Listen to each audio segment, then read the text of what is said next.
Assalamualaikum dear students, I am Muhammad Usman Akram and welcome to Physics Planet. Today we are going to start our sixth lecture which is about applications of electrostatics. इसकी दो application हैं। कल हमने इसकी एक application जो कि photocopier या ज़ीरोग्राफी के मुतल्लक थी उसके बारे में बात की थी, उसकी जो कंस्ट्रक्शन है उसके बारे में बात की थी, उसके इंटरनल जो पार्ट्स हैं उनकी वर्किंग के बारे में बात की थी। आज उसी तरह से हम जो है वो उसकी सेकंड एप्लीकेशन जो कि इंकजेट प्रिंटर है उसके बारे में बात करेंगे, इसकी जो वर्किंग है उसके बारे में बात करेंगे और देखेंगे कि किस तरह से हम इसका जो प्रिंटर के थ्रू प्रिंट है वो किस तरह से प्रिंट आउट करते हैं। मुख्तलिफ़ किस्म के प्रिंटर आजकल मार्केट में अवेलेबल हैं, लेकिन आपकी जो बुक है उसमें इंकजेट प्रिंटर जो है उसके मुतल्लक बात की गई है, तो आज हम उसके मुतल्लक ही पढ़ेंगे। तो इंकजेट प्रिंटर जो है ये किस तरह से वर्क करता है, ये इलेक्ट्रिकल चार्जेस को अपने ऑपरेशन के दौरान जो है वो यूज़ करता है। जैसा कि इलेक्ट्रोस्टैटिक्स है, चार्जेस से रिलेटेड है, टॉपिक ही हमारा, चैप्टर ही हमारा जो है चार्जेस से रिलेटेड है। तो ये जो इंकजेट प्रिंटर है ये भी चार्जेस को यूज़ करते हुए अपना जो काम है वो मुकम्मल करता है। तो किस तरह से करता है, इसके कुछ जो मेजर पार्ट्स हैं, वैसे तो ये सारे इसके मेजर पार्ट्स हैं, लेकिन जो मेन पार्ट्स हैं उनमें हमारे पास चार्जिंग ऑफ इलेक्ट्रोड्स है, चार्जिंग इलेक्ट्रोड्स, और दूसरा जो है डिफ्लेक्टिंग प्लेट्स जो हैं ये इसके इलेक्ट्रिकल कंपोनेंट्स हैं। तो जानते हैं कि किस तरह से ये जो हमारे पास इंकजेट प्रिंटर है वो वर्क करता है।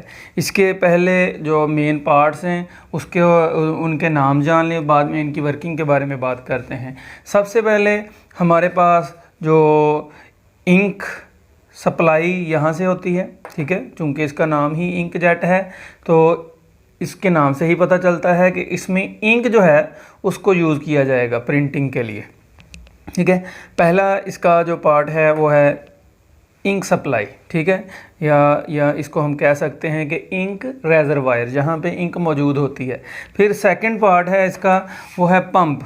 पंप मींस के जो इस इंक को सक करेगा, जैसा कि हमारे पास वाटर पंप्स होते हैं, वो ज़मीन से पानी को एक्सट्रैक्ट करते हैं, पंप करते हैं, उसको ऊपर वाली सतह पे लेके जाते हैं, मतलब कि खींच के वाटर को नेक्स्ट जो है वो सप्लाई करते हैं। इसी तरह से हमारे पास ये जो है वो इंक है, ये पंप जो है यहाँ से सक करेगा और इसको नेक्स्ट सप्लाई करेगा। कहाँ पे करेगा, ये नोज़ल है, ठीक है। नोज़ल जो है कहते हैं कि ये जो है हमारे पास पीज़ो इलेक्ट्रिक जो एक मटेरियल है या पीज़ो इलेक्ट्रिक जो मटेरियल होता है उससे मिलके बनी होती है। ये पीज़ो इलेक्ट्रिक मटेरियल के बारे में कहा जाता है कि ये जो मटेरियल है जब इनके ऊपर स्ट्रेस अप्लाई करते हैं, ये ऐसे मटेरियल होते हैं जिनके ऊपर स्ट्रेस अप्लाई करें तो इनमें इलेक्ट्रिकल प्रॉपर्टीज़ आ जाती हैं, ठीक है। नेक्स्ट उसके बाद है चार्जिंग इलेक्ट्रोड है, ठीक है।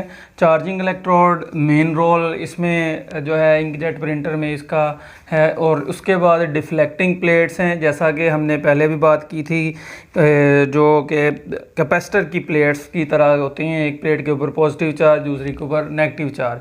उसके बाद ये हमारे पास गटर होता है, ठीक है, और इसके सामने जो है पेपर होता है, ठीक है। ये इसके मेन पार्ट्स हैं। अब इसकी वर्किंग के बारे में बात करते हैं कि ये वर्किंग किस तरह से करता है।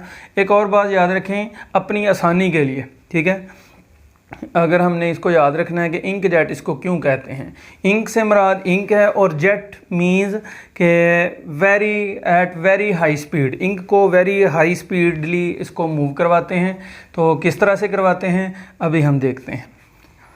ये इंक की सप्लाई है, यहाँ से इसको जो पंप है वो सक करता है जैसा कि मैंने पहले बताया। फिर यहाँ से ये इसकी नोज़ल है, ठीक है। नोज़ल जो है उसका साइज़ जो है वो बहुत कम होता है। यहाँ से जो सप्लाई की जाने वाली इंक है वो कह लें कि थोड़ी सी बड़े साइज़ में होगी उसके ड्रॉपलेट्स, लेकिन जब इसकी नोज़ल में से ये निकलेंगे, एक तो बहुत स्पीड से निकलेंगे, दूसरा, ठीक है, जैसा कि नाम में है इंकजेट, तो एक तो बहुत स्पीड से निकलेंगे, दूसरा इसमें क्या होगा, ये बहुत टीनी छोटे छोटे से जो ड्रॉपलेट्स हैं उसकी शक्ल में निकलेंगे। यहाँ तो मैंने थोड़े से बड़े करके शो करवाए हैं ताकि आपको नज़र आ सके, लेकिन असल में ये बहुत टीनी होते हैं, छोटे छोटे जो ड्रॉपलेट्स हैं उसकी शेप में होते हैं। ठीक है, उसके बाद यहाँ से इंक जो है हाई स्पीड से मूव करके यहाँ पे आती है। यहाँ पे चार्जिंग इलेक्ट्रोड है। ठीक है, चार्जिंग इलेक्ट्रोड का काम क्या है? इनको चार्ज करना।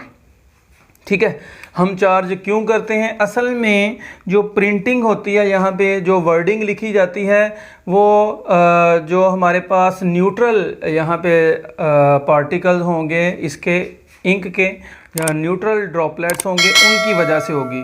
जो चार्ज होंगे उनकी वजह से नहीं होगी। फिर सवाल ये आता है कि हम इन्हें चार्ज क्यों करते हैं? असल में ये जो चार्जिंग इलेक्ट्रोड है ये कंप्यूटर के थ्रू इसको कंट्रोल किया जाता है।